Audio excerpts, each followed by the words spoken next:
I began school just after the war began. The strange thing is that I hardly recall not being able to speak English, although I did have trouble with the spelling and pronunciation. V's and W's, TH's and S's I found very hard. In fact, my own children grew up with lisps taken from me. Then I remember a spelling mistake I made when I wrote about the little frog sitting among the thick grass, and I wrote S-I-C-K. It was a long time before I understood and spelled properly. There was also the poem, which I found hard to pronounce. I recited, "Wind, wind, why do you never rest, wandering, whistling to and fro," and I still find B's and W's hard. My teacher, Mrs. Mather, was very kind to me and helped me settle into my class. But by 1940, I was on the move again, this time to a small village in the borders called Innerleithen. There had been air raids in Edinburgh, and my guardians felt I would be safer in the country. So I was taken in by Mr. and Mrs. Patterson and sent to the village school. I didn't want anyone to know where I had come from, but the teacher asked my name. "Oppenheim," she said. "That's a strange name. Where do you come from?" And I whispered, "Germany." "Germany," she called out so everyone in the class could hear. Walking home that afternoon, some big boys rolled stones down the hillside towards me and my new friends. Luckily, no one was hurt. The boys thought that coming from Germany, I must be a German spy. I enjoyed my time in Innerleithen and made some good friends, but there was no more air raids in Edinburgh, and my guardians decided I could come back to city to live. Shortly after that, Fred's mother died, and we moved to her house near the beautiful Penton Hills. That was very exciting, and especially the news that Sophie was expecting her first baby. How I wish I could have told Mutti and Fatty all my news. I missed them so much, but felt I couldn't tell Fred and Sophie how I felt. I just hoped the war would finish soon, so I could be reunited with them.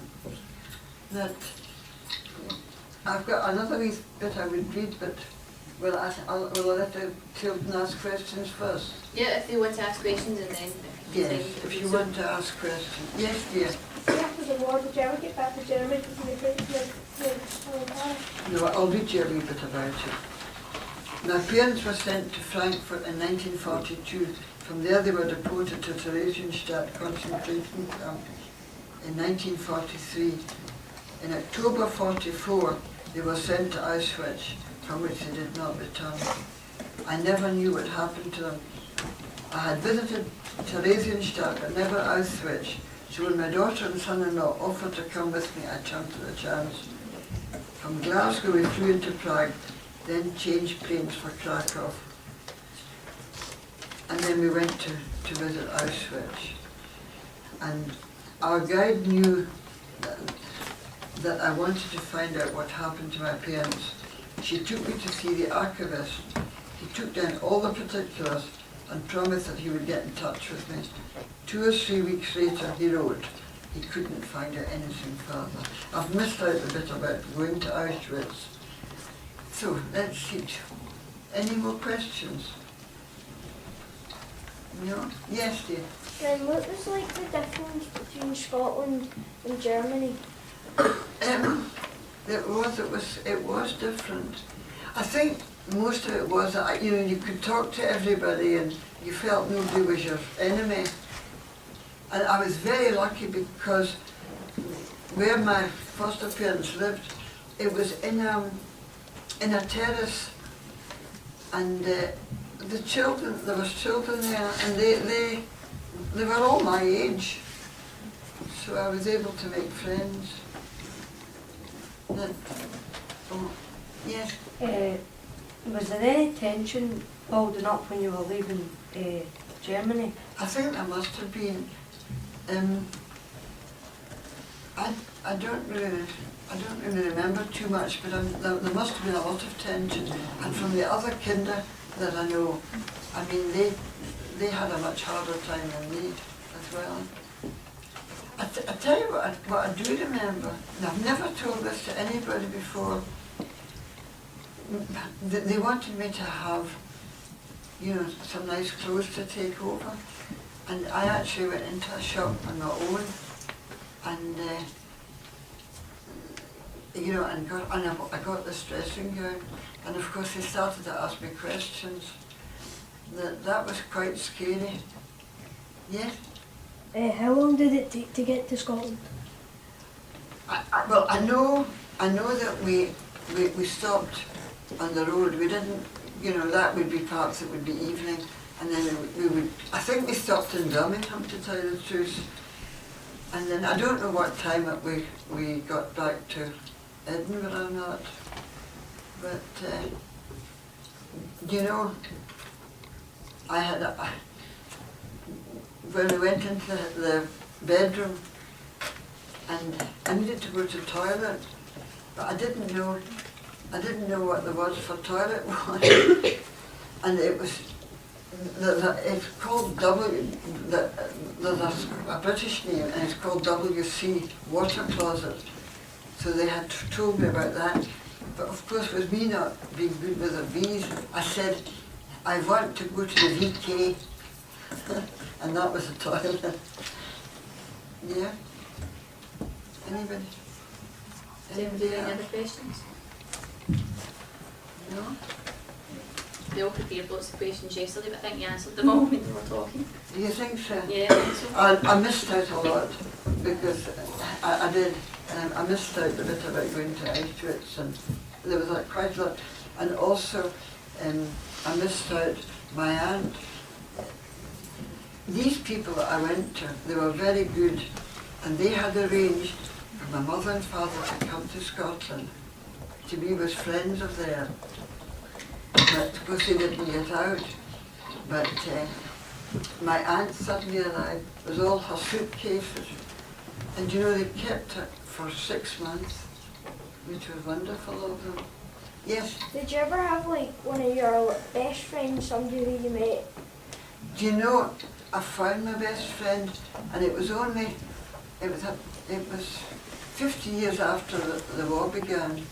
It must have been, it was either 79 or 89, and I had a picture in the paper because they were having a big reunion, and this was to publicise the reunion, and this girl suddenly wrote to me, and that was my friend from Germany. I didn't know she was in this country. She had got out with her mother and father, and it was just, I think it was just about the week before the war began. You know? So that's it, yes dear. Did you know I'd cried with them? Did I know? Well, I didn't, but they tell me that my father's cousin was a chap called Rudy Meyer, and he was taken to a concentration camp. And then of course he was freed, and he lived in Holland. And I'm told, I don't know if it's true, but I think it is, that Rudy Meyer went with Anne Frank's father, came back with Anne Frank's father to Holland. I actually met Anne Frank's cousin. He was giving a talk in Kirkcaldy, and he gave the talk, and that was her cousin. I've got pictures of Anne Frank's house, by the way, that I can't see it now. No. Mrs. Sims also brought along lots of things for you to come up and have a real look I at think once we we're should come up. finished, but before we kind of disband, can I ask everyone to give a round of applause to thank Mrs. I hope you Thank you very understood. much. But I did miss out quite a lot. I think they've got a lot from it. I think they'll find that really interesting. Do you think so? Yeah. See, I'll put it on the table there. That's Anne Frank's house. I went, has anybody been to Anne Frank's house? You have. Do you know what I remember? The toilet of all things, and it was all, there was all painting on it. Do you remember that? Yeah. It's so strange to see that. So if you want to come up and have a look, Don't all push to the front, but you're welcome to not have a look at the photographs and things that Yes. Mrs. Sims brought along. if you want to come up and have a wee look. Coming up. Yeah. Thank you so much. That's the British edition of the